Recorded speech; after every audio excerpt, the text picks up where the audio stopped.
Yo, one of the most engaging people to watch on television. Yes. Because somehow she managed to live in the neutral zone.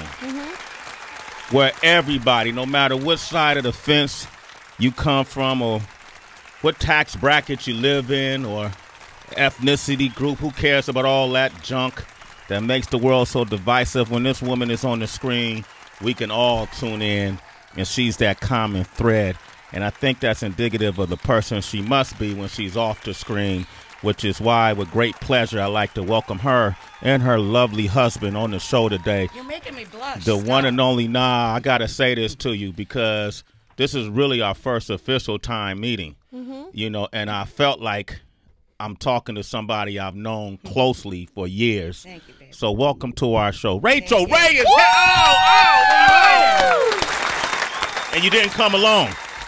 Brought me with her. I don't know why, but here I am. Here you are, man. You know what? I've been waiting to say this because I find myself saying this all the time. Behind every great man is a great woman. But behind every great woman, there could be a great man, too. Oh, Sway. Yes.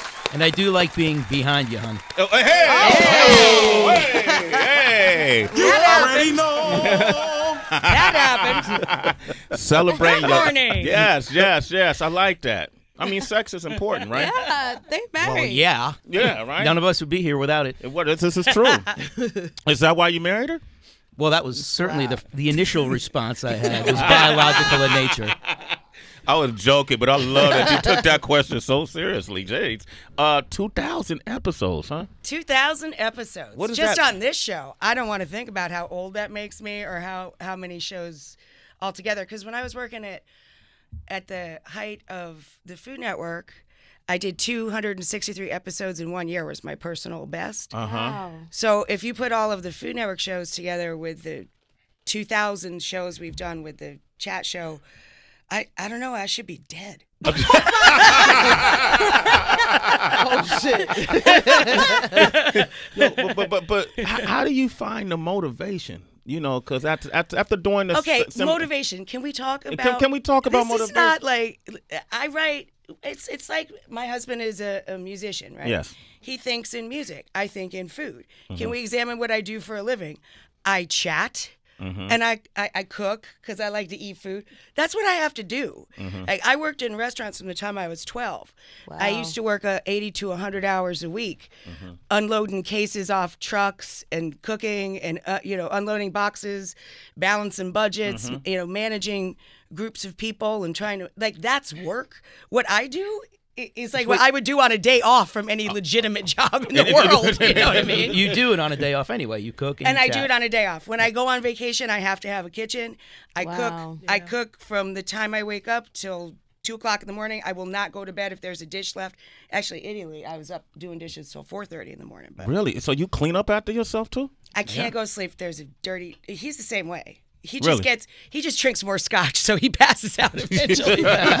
He's the same way about the dishes. He's a very fastidious gentleman. So is the art like this week's festivities? I'm looking at Monday. You got tips for eating healthy without being wealthy, which is really hard to do. Yes, I to need eat that. healthy without being. Especially we live in those food deserts where I live in, where you can't really find anything. It's horrible. It's horrible. And you know the reason we do so much programming about eating well without a lot of money is because I worked for 10 years with Michelle Obama on improving. I've known her since before they got to the White House. Yeah. And we worked together for so many years and lobbied so hard to improve the quality of school food for our nation's children. Yes. Because it's the only access we have to kids that are going hungry. Like the only access they have to food, and kids that are suffering from adult diseases as children because of their childhood obesity. The only level playing field was to improve our public access to good food and good nutrition for all of our kids. Since day 2 of the new administration, everything we did went out, gone, bye-bye. So the only thing we can do now as private citizens is programming and putting money into all of our school programs and trying to encourage communities to build their own gardens, to go down to the school and give of their time and of themselves to get more involved, because Well, how do you politicize? there's no social system to do that anymore. How do you politicize eating healthy with our kids? What do you mean it's all gone now and everything you put in place? Well, because they took away all of the improvements that we made to school food. Yeah. All of that was taken out of the schools.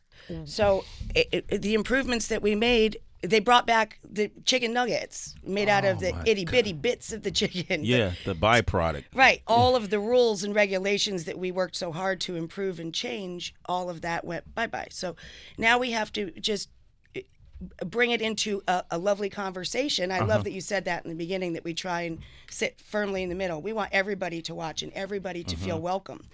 That's the only way we grow as a country and as people and as neighbors and as a community, is to communicate with each other.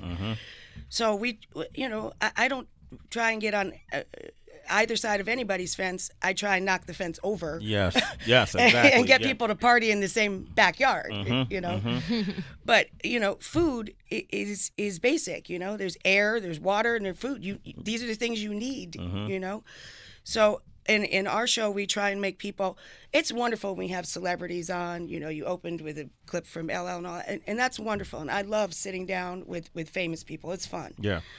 But what I really love about our show is that it isn't central to that. It's about making people feel better about every day of their lives, not waiting for weekends or retirement or summertime, just having them feel better about themselves and about what they feed each other and the time they share with each other, just feeling better about life so that we're all in a better mood, I find that people that are hungry are really grunchy. They're grumpy. I get grunchy. What's grunchy? They get crunchy and grumpy. You good for that. She makes up these things like stoop. That stoop. Thicker than soup. I know your game. Yeah, thicker than soup, but not as chunky as stew. What's the virgin oil I like thing you do? The EVOO. I'm in the dictionary with that. Man, she's like E40. I'm no rocket science, but I'm in the dictionary. She was the first person I ever heard say ginormous, too. I've never heard that. Ginormous. Right. Maybe you know that word, don't you? No comment.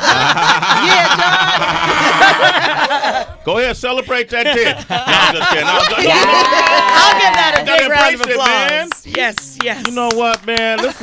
Matter of fact, let's play some Rushing Through the World real quick, man, just to get him fired up. The cringe, ladies and gentlemen. You want to talk to Ray? 888-742-3345.